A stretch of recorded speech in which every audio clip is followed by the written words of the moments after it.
अस्सलामुअलैकुम दोस्तों, मैं हूं राव कमर रिजवान और आप देख रहे हैं मेरा यूट्यूब चैनल। वो मेरी पहली और आखिरी सहेली थी। मैं उसको दिलो जान से चाहती थी, उस पर एतबार करती थी। वो पहली लड़की थी जिसने मुझे अपनी दलेराना तबीयत की बदौलत मुतासिर किया था।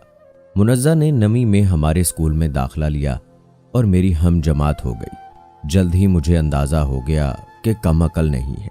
वो बात को जल्द समझ जाती थी, फजूल बात भी ना करती, मगर अपनी दिलचस्प गुफ्तगू से मतवज्जो कर लेती। कुछ तेज तरार बल्कि बोल्ड कहूँ तो बेजा ना होगा। इससे कबल मेरी कोई सहेली ना थी। मैं दोस्त बनाने से यूं डरती थी कि अम्मी कहती थीं, सहेलियां सोच समझ कर बनाया करो और सहेलियों पर ज़्यादा एतमाद मत करना। दरअसल अम्मी शकी मिजाज थीं। वो मुझसे मिलने वाली लड़की को जांचती और उनसे मेरे मेल जोल पर कड़ी नज़र रखती। मोहल्ले की कोई लड़की मिलने आ जाती तो उसके जाने के बाद मुझसे 1000 सवाल करती कि कौन थी, क्यों आई थी। तभी मैं उनकी इंक्वायरी से बचने की खातिर सहेलियां नहीं बनाती थी।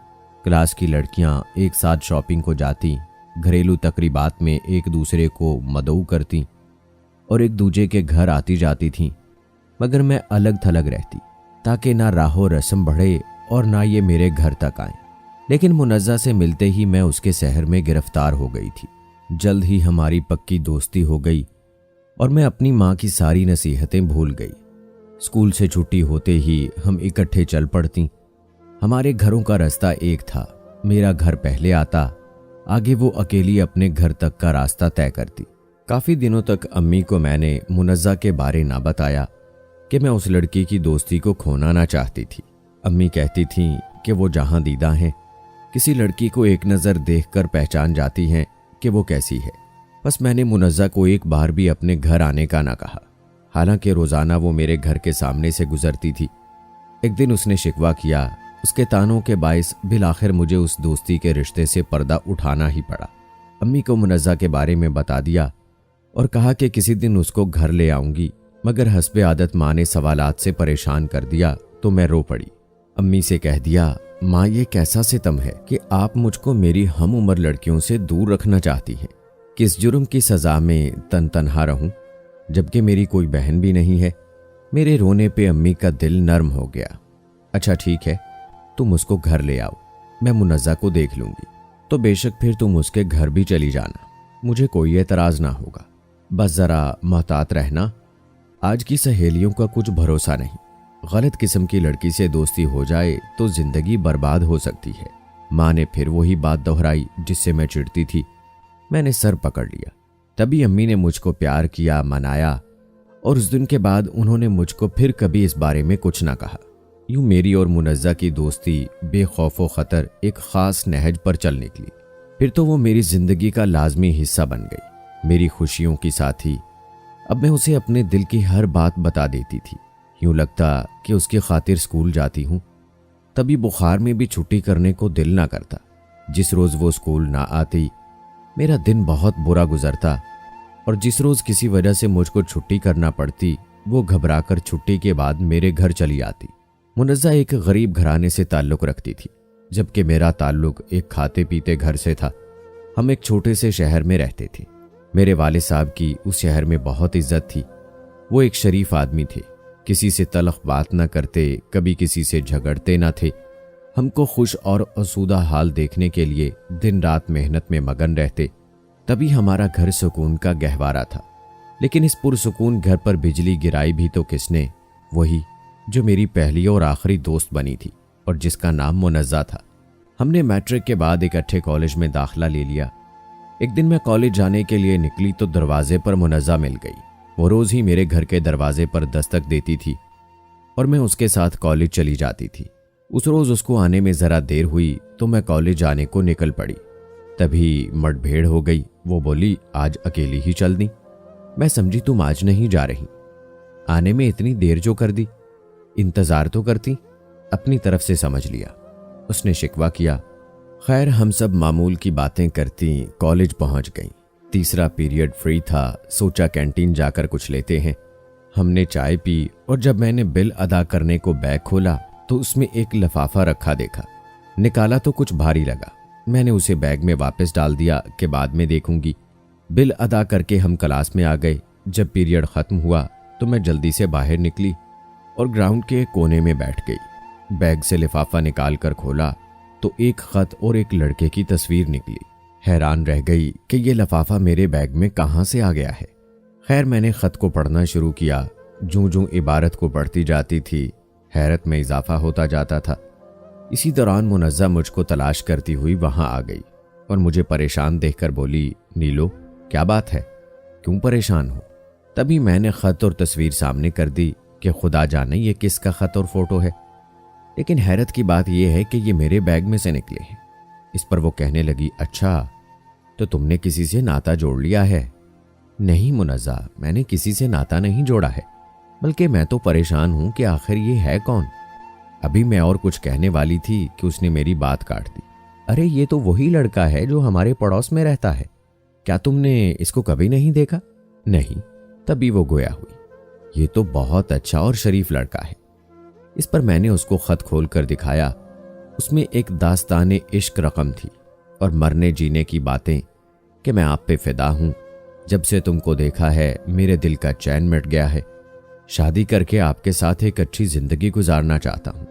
आपने इनकार किया तो जान की बाजी लगा सकता हूं। कॉलेज का टाइम खत्म हो रहा था, हम साथ निकले।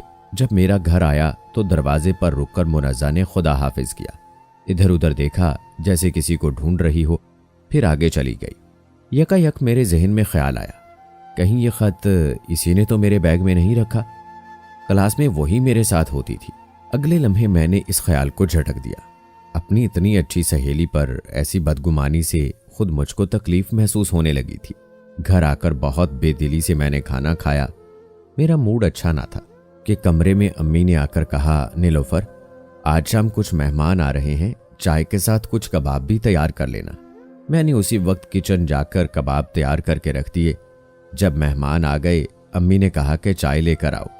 जब मैं ट्रे लेकर गई, वहां 3 खवातीन थीं जो मुझको गौर से देख रही थीं। अम्मी ने मुझको न बताया कि ये क्यों आई थीं। दिन गुजरते रहे। मैं और मुनज़्ज़ा हस्बे मामूल रोज़ाना इकट्ठे कॉलेज जाते आते रहे। एक दिन उसने मुझको बताया, वो देखो वहाँ जो लड़का खड़ा हुआ है ये वही है जिसने तुमको खत लिखा, और वो तस्वीर भी इसी की थी।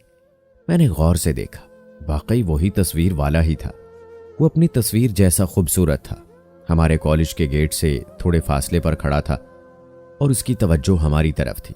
उसके बाद वो रोज आने लगा। वो हमसे कोई बात ना करता, बस दूर से खड़ा देखता रहता। इम्तिहान खत्म हुए तो हमारा कॉलेज जाना खत्म हो गया। मैं सारा वक्त घर में रहती, कभी कभी मुनज़्ज़ा आ जाती, तब वो मुझे कुछ न कुछ उस लड़के के बारे में बताती रहती। ज्यादातर उसकी तारीफ करती थी। एक दिन उसने कहा कि ऐ बेखबर, ये लड़का यूं ही नहीं आता, इसके घर से औरतें तुम्हारा रिश्ता लेने आ चुकी हैं। उसने तस्वीर भी इसी वजह से तुम तक पहुंचाई है ताकि तुम भी इसको एक नज़र देखकर पसंद कर लो। उसने अपनी माँ और बहनों को तुम्हारे घर खुद भेजा था और वो तुमको पसंद भी कर चुकी हैं। अब उन्होंने बात कर दी है, अब तुम्हारी अम्मी के जवाब का इंतजार है। उन्होंने कहा कि सोचकर कुछ दिनों बाद जवाब देंगी। उस लड़के का नाम नौशरवान था, यह भी मुनज़्ज़ा ही ने बताया था। उसके बाद तो वो उस लड़के के बारे में मालूमात का जरिया बन गई। इस बार जब वो खवातीन आईं और उन्होंने मुझसे बातें की, वो मुझको अच्छी लगी। मैं जान चुकी थी कि वो नौशरवान के घर से आई है। मैं थोड़ी देर बाद वहां से उठ गई। मुझको मालूम न था कि अम्मी की इनके साथ क्या बातें हुई थीं। बहरहाल उन खवातीन के बार बार हमारे घर आने जाने से मेरे दिल में नौशरवान के लिए जगह बन गई। अब मैं अज खुद उसके बारे में सोच विचार करने लगी। मुनज़्ज़ा ने इन सोचों में ज्यादा आग लगाई, मेरे दिल में शौक पैदा किया। उसकी बातों ने ही मेरे अंदर सोए हुए जज्बों को जगाया, गोया जलती पर तेल का काम किया। वो जब आती कहती, नीलो नौशरवान तुम पर मरता है, देखो उसका दिल नहीं तोड़ना, किसी का दिल तोड़ने से रब रूठ जाता है। अब वो इसरार करने लगी कि तुम नौशरवान को खत लिखो, उस खत का जवाब भी लिख दो जो उसने तुमको लिखा था। मेरी समझ में ना आता क्या करूं। उन दिनों सेल फोन तो थे नहीं। खत मैं लिखना ना चाहती थी। मुनज़्ज़ा मुझे आमादा करती रही, उसको खत लिखो, और मैंने बिलाखिर खत लिखकर दे दिया। अब वो मेरा खत उस तक और उसका मुझ तक पहुंचाने लगी। 2-4 बार खत लिखने के बाद मैंने मजीद खत लिखने से इनकार कर दिया। वो बोली, तुम्हारी अम्मी ने तो हाँ कर दी है, अब तुमको डर किस बात का है? गर्ज वो उसकी बातें मुझ तक और मेरी बातें उस तक पहुंचाने लगी। इसके बाद भी नौशेरवान की वालिदा और बहनें मुतअद्दिद बार आईं, यहां तक कि घर में शादी के तज़किरे होने लगे और मुझे इल्म हो गया कि नौशेरवान से मेरी बात पक्की हो गई है। अब कश्ती किनारे लगने वाली थी और मैं नौशेरवान की होने वाली थी। तभी मेरे दिल में बगैर मिले ही खुद ब खुद उसके लिए मोहब्बत के जज्बात पैदा हो गए और मैं उसके ख्यालों में रहने लगी। क्या खबर थी कि जिसने बागबान बनकर मेरे दिल में मोहब्बत का चमन खिलाया है, वही आगे बढ़कर उस बाग को आग लगा देगी और हमारी जन्नत लूट लेगी। मैं तो नौशेरवान से कभी ना मिली थी। मुझको घर से कदम बाहर रखने की इजाज़त ही कब थी, मगर मुनज़्ज़ा तो रोज़ उससे मिलती थी। नौशेरवान उसके पड़ोस में रहता था। पहले वो मेरे बहाने से मिलती थी, फिर अपने बहाने से मिलने लगी। जाने कब उनके दरमियान ऐसा रिश्ता बन गया कि उन्होंने मुझे हरफ़े गलत की तरह मिटा दिया और मुझको रास्ते से हटाकर ये दोनों एक हो गए। अम्मी इधर मेरी शादी की तैयारियों में लगी थीं, उधर नौशेरवान की अम्मी उसकी और मेरी शादी की तैयारी कर रही थी। किसी को खबर न थी कि दरमियान में क्या हो चुका है।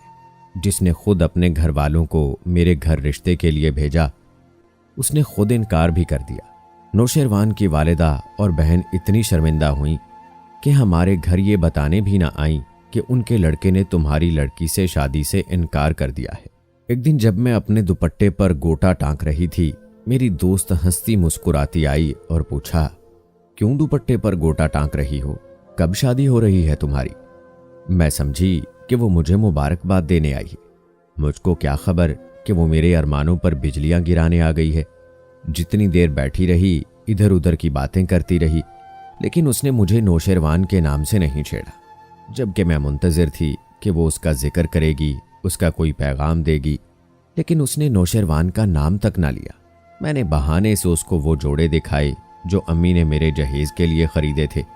वो ज़ेरे लब मुस्कुराती उठकर चल दी, मुबारकबाद भी ना दी। अलबत्ता जाते हुए एक लिफाफा मेरी मेज़ पर रख दिया। कहने लगी, मेरे जाने के बाद उठाकर देख लेना, सरप्राइज़ है तुम्हारे लिए। उसके जाने के बाद मैंने वो लिफाफा खोला। उसमें दावतनामा था, शादी का। नाम पढ़कर मेरे हाथ कांपने लगे और आंखों तले अंधेरा छा गया। मैं बिस्तर पर गिर गई। कितनी संगदिल थी वो, मुझ पर कैसा वार उसने किया था। ये उसकी और नौशेरवान की शादी का कार्ड था। वह मुझे अपनी शादी का बुलावा देने आई थी। वो जो गहरी दोस्त थी मेरी, जिस कदर दुख उसकी इस हरकत से हुआ, इस कदर दुख कभी किसी बात से ना हुआ था। आज माँ की बातें और नसीहतें याद आईं। कितना सच कहती थी वो कि सोच समझकर दोस्त बनाना और कभी किसी सहेली पर ज्यादा भरोसा ना करना। बरसों गुजर गए इस बात को, अब भी सोचती हूँ, एक मुनज़्ज़ा ही ऐसी दोस्त थी या वाकई दोस्त ऐसे ही होते हैं, ये आज तक समझ नहीं पाई। लेकिन इसके बाद फिर कभी किसी को दोस्त ना बना सकी। बस वही मेरी पहली और आखिरी सहेली थी। दोस्तों सब एक जैसे तो नहीं होते, लेकिन ऐसे लोग भी हैं जो इस तरह अपने प्यारों से जो उन पर भरोसा करते हैं, उन्हीं को धोखा देते हैं। आप क्या कहेंगे इस बारे में? कमेंट बॉक्स में ज़रूर बताएं। मिलते हैं अगली वीडियो में, तब तक के लिए अल्लाह हाफिज़।